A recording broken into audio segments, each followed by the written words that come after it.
እንግዲህ ትዕቢት ይለያል፣ ትህትና ደግሞ ያስተሳስራል። በጣም ቀላል ይመስል አባባልና አይደል? ግን እስኪ በጥልቀት እናስበው። በግላዊ ግንኙነቶቻችን፣ በማህበረሰባችን፣ እንዲያውም በሀገር ደረጃ እጅግ በጣም ትልቅ ተጽዕኖ ያለው ሐሳብ ነው። በዛሬው ውይይታችን ውስጥ ይሄ ጥንታዊ ጥበብ ለምን አሁንም ድረስ ወሳኝ እንደሆነ አብረን እንመለከታለን። እስኪ አንድ ጥያቄ ልጠይቅ። በጣም ስኬታማ ከሆኑና በራሳቸው ከሚመኩ ሰዎች ጋር ጊዜ ማሳለፍ ነው የሚሻለው ወይስ ምንም ከሌላቸው ግን ትሁት ከሆኑ ሰዎች ጋር? አሁን ይህ ጥያቄ ትንሽ እንግዳ ሊመስል ይችላል፣ ግን የዛሬው የውይይታችን ሁሉ መነሻው ይሄ ነው። እሺ፣ የምሳሌው ጥበብ ታዲያ ለዚህ ጥያቄ መልሱ ከየት ይመጣል? የሚገርመው ከሺው ዓመታት በፊት ከተጻፈ አንድ የጥበብ መጽሐፍ ውስጥ ነው የምናገኘው። ይኸው ጥቅሱ በቀጥታ ከመጽሐፈ ምሳሌ 16:9 ነው የሚገኘው። ምን ይላል መሰላችሁ? ከትዕቢተኞች ጋር ምርኮን ከመካፈል ይልቅ ከትሑታን ጋር በትሕትና መኖር ይሻላል። በቀላል አማርኛ ሲተረጎም በቁሳዊ ጥቅም ብቻ ተከቦ በትዕቢት ከመኖርና ብቻን ከመሆን ምንም ነገር ባይኖርም ከሰዎች ጋር በትሕትና መኖር እውነተኛ ዋጋ አለው እያለ ነው። እዚህ ላይ ያለው ዋነኛው ቁም ነገር የየዋህነትን ኃይል መረዳት ነው። እስኪ እናስበው። ብዙ ጊዜ ኃይል ስንል አእምሯችን ውስጥ የሚመጣው ምንድን ነው?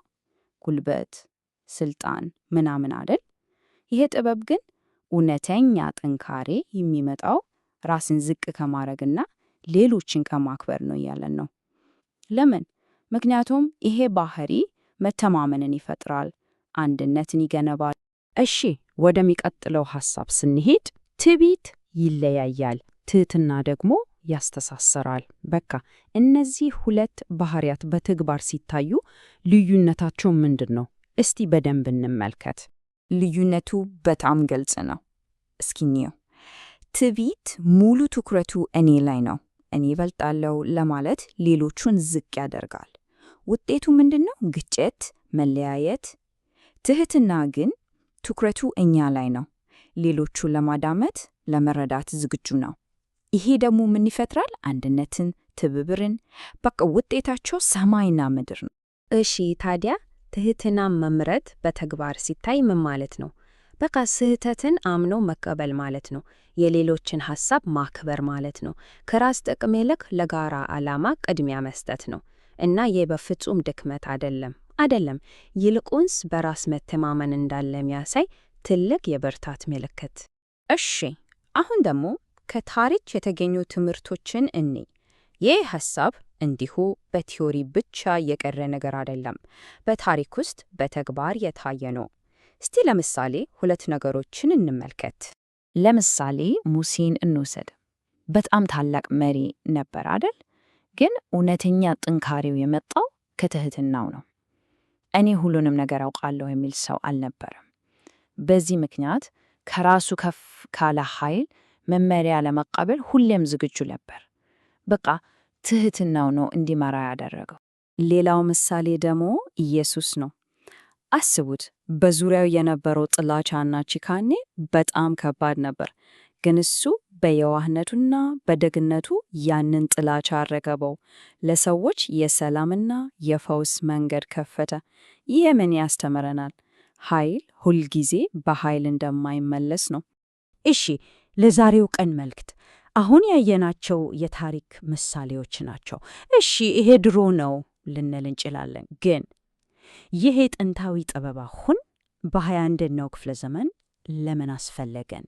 ዝም ብለን ዙሪያችንን ብንመለከት ቤተሰቦች፣ አብያተ ክርስቲያናት እንዲያውም ሀገራት ለምንድን ነው ከመተባበር ይልቅ የሚከፋፈሉት? ይሄ ሁላችንም የምናየው በጣም ከባድ እና እውነተኛ ጥያቄ ነው።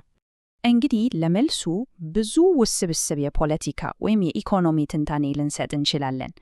ግን ምንጩ እንደሚነግረን የመከፋፈላችን መሰረታዊ ምክንያት አንድ ቃል ብቻ ነው፣ ትዕቢት። አዎ፣ ትዕቢት። ይህ ቀላል የሚመስል ቃል በጣም ከባድ እውነት ይዟል። እና ይህ መልእክት በተለይ ለሀገራችን ለኢትዮጵያ እጅግ በጣም ወሳኝ ነው። ምንጩ ምን እንደሚል ልንገራችሁ። በብሔር ለመከፋፈላችን ትልቁ ጠላታችን ትዕቢታችን ነው። በቀጥታ ነው የሚናገረው። በቃ የኔ ብሔር ይበልጣል፣ የኔ ማንነት ይበልጣል የሚለው ሐሳብ እኛ እንደ አንድ ሕዝብ ሆነን እንዳንቆም ትልቁ እንቅፋት ሆኖብናል ማለት። ስለዚህ ምርጫው አሁን ግልጽ ነው። ሁለት መንገዶች አሉ። አንደኛው የትዕቢት መንገድ ነው።